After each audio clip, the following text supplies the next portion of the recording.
des bandits spirituels disent, l'Ancien Testament est quoi? Est passé. Que dit Paul? Que dit?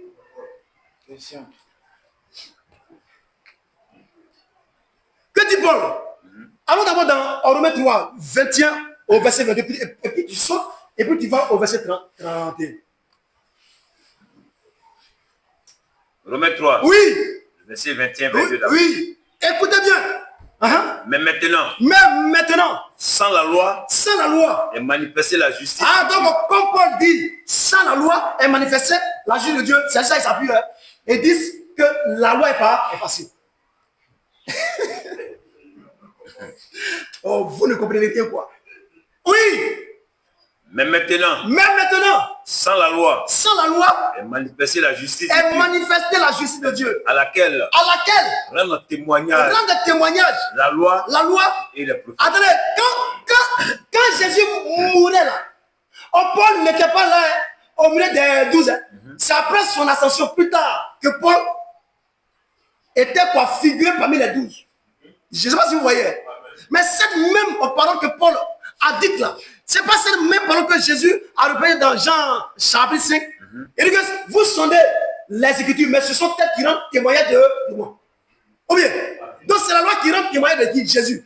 Comme c'est le même esprit qui utilisait Jésus, c'est le même esprit qui a utilisé qui? L'apôtre Paul. Donc Paul aussi dit, c'est la loi qui rend témoignage de la justice de Dieu. Reprends ça.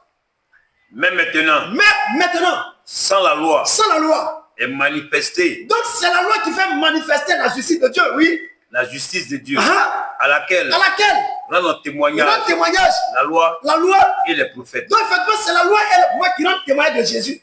C'est ce que Jésus a dit dans Jean chapitre combien? 5. Et Paul répète ça là. Cependant, quand Jésus était en vie, Paul même ne sait pas.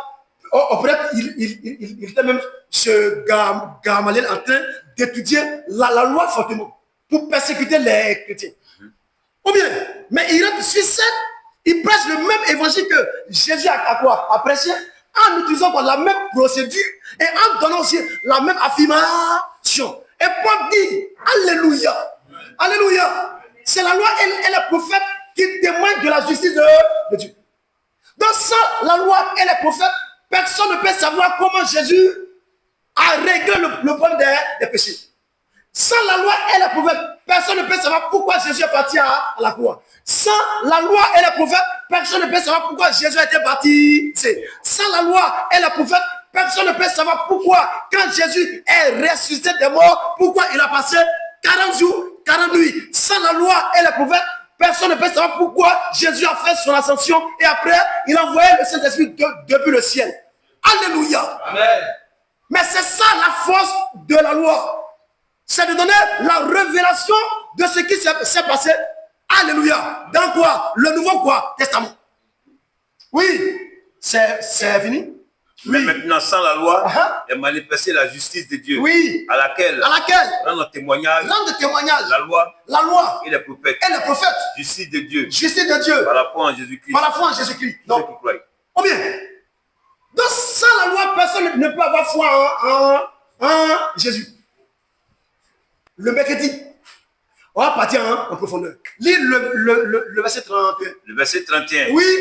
Anéantissons-nous donc la loi. Il dit, anéantissons-nous donc la loi. Par la foi. Par la foi. Loin de là. Au contraire. Nous confirmons la loi.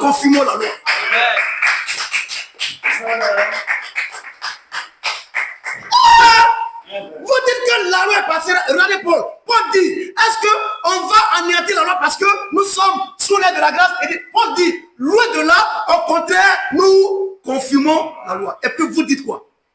Donc entre vous et puis Paul, là, qui dit vrai? Il y a trop de pasteurs bandits qui sont rentrés par la fenêtre